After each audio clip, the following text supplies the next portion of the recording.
Walk down any main street in Canada today, from the wind-whipped corners of Winnipeg to the rain-slicked streets of Halifax, and you'll see a disturbing pattern.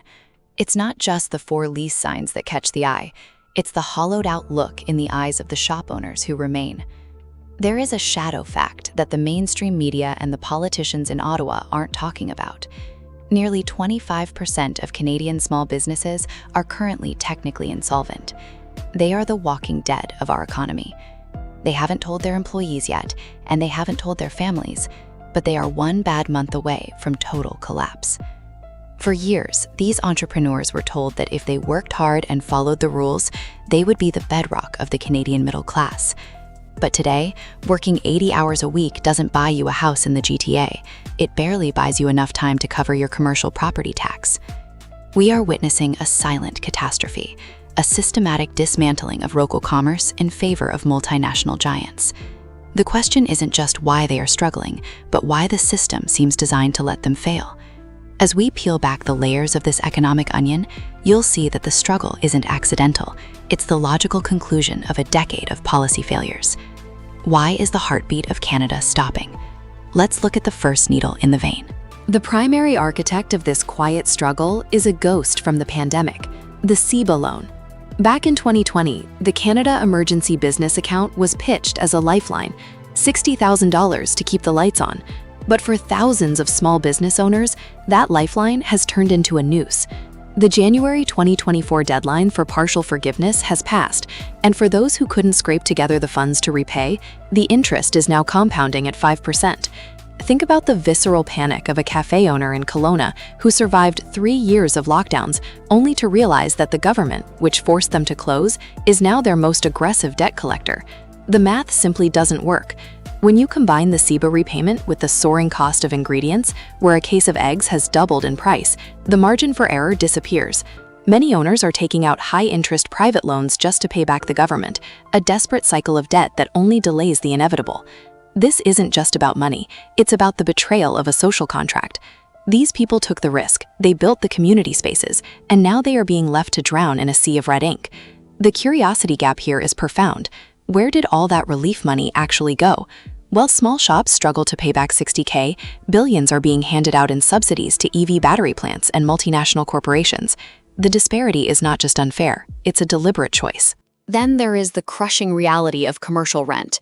In cities like Toronto, Vancouver, and even once affordable hubs like London, Ontario, the rent isn't just high, it's predatory. Landlords, often large real estate investment trusts or wealthy holding companies, would rather keep a storefront vacant for a tax write-off than lower the rent for a local florist or a family-run bookstore. This is the GTA rent trap. Small business owners are seeing their leases renew with 30, 40, or even 50% increases. How does a small business scale their revenue by 50% in a cooling economy? They can't. So they cut. They cut staff, they cut quality, and eventually they cut their own salary. Most small business owners in Canada are currently earning less than minimum wage when you factor in their actual hours worked. They are the working poor, disguised in business casual. The emotional pain of watching a dream you spent 20 years building be swallowed by a faceless landlord is a uniquely Canadian tragedy. This is the cannibalization of our streets. When the local hardware store closes because the rent doubled, it's replaced by a generic weed shop or a corporate bank branch. The soul of the neighborhood is sold to the highest bidder, and the middle class takes another step toward extinction. The loop is opening. If the local shops die, who is left to pay the property taxes that fund our schools and hospitals? We have to talk about the Loblaws effect. It's a term that has become a lightning rod for Canadian frustration. While small independent grocers and local producers struggle with razor-thin margins, the massive conglomerates are reporting record profits. But it's deeper than just retail prices.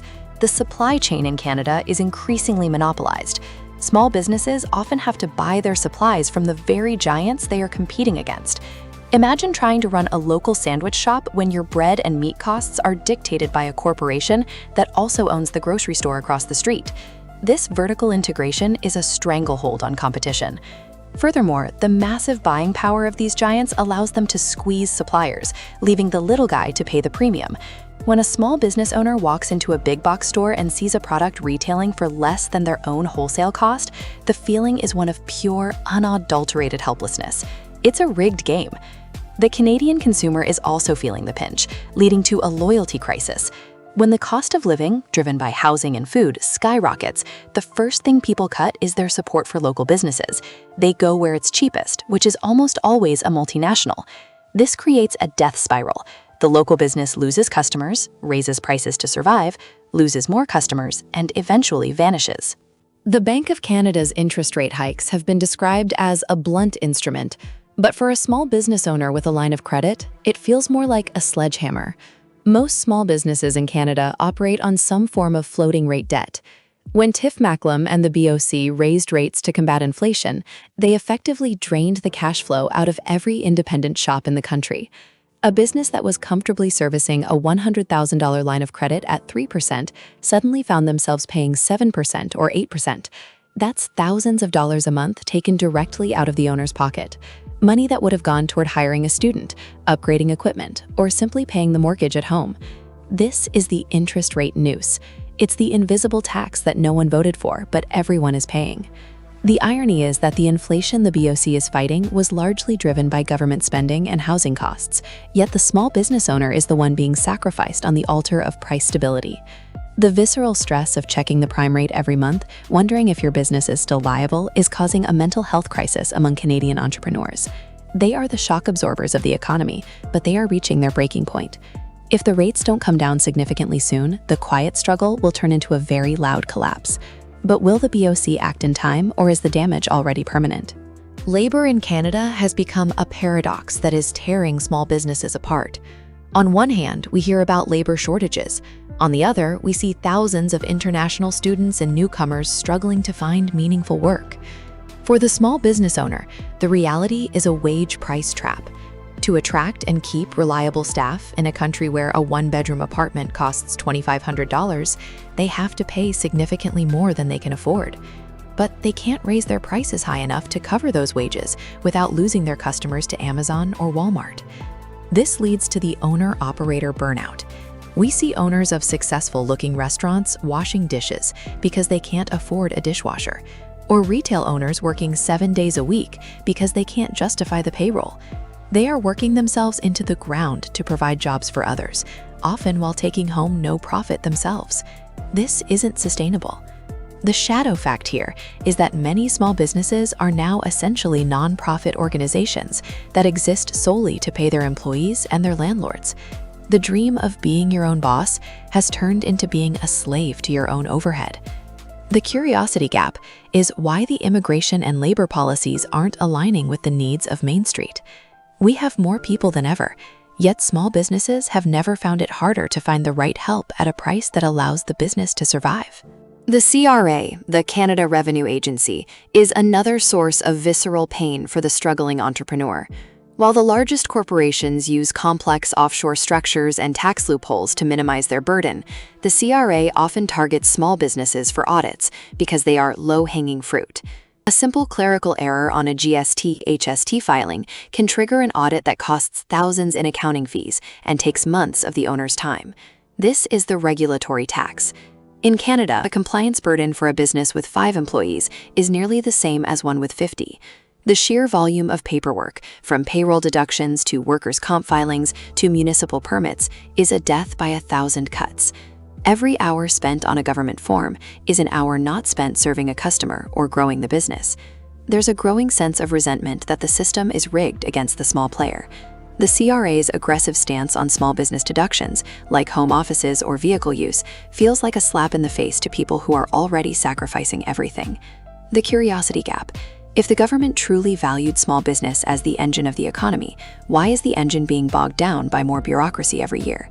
The middle class is being taxed out of existence, and the small business owner is the first to feel the squeeze. It's a relentless pressure that makes many wonder, is it even worth it anymore? The carbon tax has become a symbol of the disconnect between Ottawa and the rest of the country.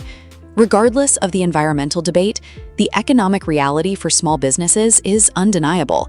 It's not just the direct cost of heating a warehouse in a Saskatchewan winter or fueling a delivery van in rural Ontario. It's the hidden carbon tax that is baked into every single invoice they receive.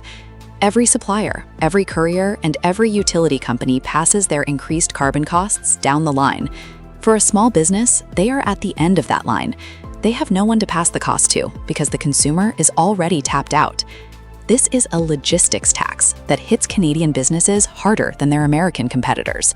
In a country as vast as ours, transportation is everything. When the cost of moving goods increases, the viability of a small business in a remote or suburban area decreases.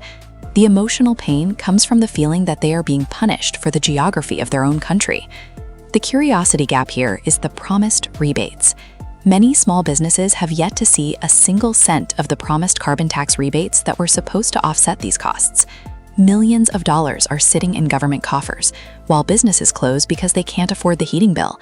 It's a glaring example of policy that sounds good in a boardroom, but creates havoc on the ground. Let's talk about consumer fatigue. The Canadian consumer is currently one of the most indebted in the developed world, largely due to our astronomical housing market. When 50% or 60% of a household's income is going toward a mortgage or rent, there is very little discretionary income left. This is the ghost town effect. People still walk the streets, but they aren't carrying shopping bags. They are window shopping, then going home to order the cheaper version on Amazon. For a small boutique or a specialty hobby shop, this is a death sentence. The visceral feeling of a Saturday afternoon where the foot traffic is high but the till is empty is a psychological toll that few understand. It creates a sense of quiet desperation. Business owners are forced to compete on price with global platforms that have zero local overhead and pay very little in Canadian taxes. The curiosity gap is why Canada hasn't implemented more protections for local retail. While other countries have Main Street protections, Canada has largely allowed the Amazonification of its economy. We are trading the long-term health of our communities for short-term consumer convenience. Every time a local shop closes, a bit of the social capital of the neighborhood dies with it. There's nowhere for people to gather, no one to sponsor the local kids' hockey team, and no one who knows your name when you walk through the door. The struggle isn't limited to the big cities. In fact, the small-town erosion might be even more devastating. In rural Canada, the local small business isn't just a shop, it's a lifeline. When the only local hardware store or the only pharmacy in a 50-kilometer radius closes, the entire community begins to wither. The owners of these businesses are often the leaders of the town, the ones who sit on the council and volunteer for the fire department. Their struggle is the town's struggle. But they are facing the same pressures: rising costs, shrinking margins, and a younger generation that is fleeing to the cities because they can't afford to live where they grew up. This is the generational theft of the Canadian dream. We are seeing a massive transfer of wealth and opportunity away from rural and small-town Canada into the pockets of urban developers and global tech firms. The visceral pain here is the loss of identity. A town without a vibrant core is just a collection of houses around a gas station. The curiosity gap is, what happens to the Canadian identity when our small towns are hollowed out? If we lose the local entrepreneur, we lose the very people who have the most stake in the success of their local community. The silence of their struggle is the loudest warning we have. It's a slow-motion collapse that is changing the map of our country forever, and yet it barely makes the evening news. Why is the Canadian dream becoming a lie for the entrepreneur? Traditionally, the dream was that if you built something of value, you could create wealth and security for your family. But the taxation of success in Canada has become a major deterrent. Between high personal income taxes, corporate taxes, and the looming changes to capital gains, the upside of taking a massive risk is being eroded. If you risk your house, your savings, and your health to build a business, only to have the government take the lion's share of the reward, the motivation to innovate dies. This is the innovation brain drain. Many of Canada's most talented entrepreneurs are looking south of the border or overseas, where the environment is more hospitable to growth. The visceral feeling for those who stay is one of being stuck. They are too big to be a hobby, but too small to have the lobbying power of a bank or a telecom. They are the mighty middle that is being squeezed from both sides. The curiosity gap is, how can Canada expect to grow its economy when it makes it so difficult for the most productive members of society to thrive? We are obsessed with redistributing a shrinking pie rather than growing it. The small business owner is the one who bakes the pie, but they are increasingly being left with only the crumbs. This is the fundamental flaw in our current economic trajectory. The tech giant advantage is another invisible wall. While a local bookstore has to pay property tax, business licenses, and local wages, a digital giant can ship the same book from a warehouse 3 provinces away with a fraction of the local economic contribution. This isn't just a matter of efficiency, it's a matter of regulatory arbitrage. The Canadian tax system was built for a 20th century physical economy, and it hasn't caught up to the 21st century digital one. Small businesses are playing by the old rules, while their competitors are playing a completely different game. The visceral frustration of an owner who sees a showrooming customer, someone who comes into the store to see the product in person, asks for expert advice, and then buys it online for $5 less, is a daily reality. This expertise subsidy is killing local knowledge. When the local bike shop closes, you don't just lose a store, you lose the mechanic who knows how to fix your brakes and the person who knows the best trails. The curiosity gap is why the Canadian government hasn't done more to level the playing field. Why is the digital services tax so controversial when it's simply trying to ensure that those who profit from the Canadian market actually contribute to its upkeep? Without a level playing field, the local business is just a dinosaur waiting for the asteroid to hit. Real estate speculation has become the great cannibal of the Canadian economy. We have reached a point where it is often more profitable to flip a condo or sit on a piece of land than it is to actually run a productive business. This misallocation of capital is a silent killer. When investors pour all their money into residential real estate, there is less venture capital for small businesses. Banks are much more likely to give you a mortgage for $1 million teardown than a $100,000 loan to expand your bakery. This is the credit crunch. Small business owners are finding it nearly impossible to get traditional financing without putting their personal homes up as collateral. The visceral fear of losing your family home because of a downturn in your business is a weight that few people can carry for long. It prevents people from taking the risks necessary to grow. The curiosity gap. Why has Canada become a housing with an economy attached rather than an economy with housing? We have prioritized the passive appreciation of assets over the active creation of value. This shift is devastating for the small business sector, which relies on the flow of capital to survive and innovate. When the banks stop lending to the real economy starts to die. And in Canada, the banks stopped caring about Main Street a long time ago. The cost of energy in Canada is a variable nightmare. For businesses that require significant heating, cooling, or transport, like greenhouses in Ontario or manufacturers in Quebec, the volatility of energy prices is a constant threat. While the carbon tax is one part of it, the aging infrastructure and regulatory bottlenecks are another. Many businesses are facing skyrocketing utility bills that they simply didn't budget for. The visceral pain of opening a $5,000 electricity bill for a small worktop is enough to make any owner consider throwing in the towel. This is the energy trap. In a country that is one of the world's largest energy producers, it is an absurdity that our small businesses pay some of the highest rates in the world. The curiosity gap is why we haven't leveraged our energy wealth to create a competitive advantage for our domestic businesses. Instead, we export our raw resources and import the finished goods, often at a significant markup. The small business owner is caught in the middle of this resource curse, paying the price for a lack of a coherent national energy strategy. Every time the price of oil or gas spikes, a few more Canadian businesses quietly decide that they can no longer afford to operate. It's a slow bleed of our industrial and commercial base, and it's happening in every province and territory. The red tape maze in Canada has become so complex that many small business owners spend more time on compliance than on customers. From municipal zoning laws that prevent a cafe from having a patio, to provincial regulations that differ wildly from one border to the next, the friction of doing business in Canada is immense. This is the bureaucracy tax. It's the invisible cost of time and frustration. The visceral anger of an owner who has to wait 6 months for a simple permit while their rent and insurance bills keep piling up is a major driver of business closures. The curiosity gap. Why is it easier for a Canadian to start a business in the United States than it is in their own home province? We have created a culture of no, where the default position of the government is to find a reason why you can't do something. This kills the entrepreneurial spirit. When you combine this with the tall poppy syndrome, where success is often met with suspicion rather than celebration, it's no wonder that the middle class is retreating.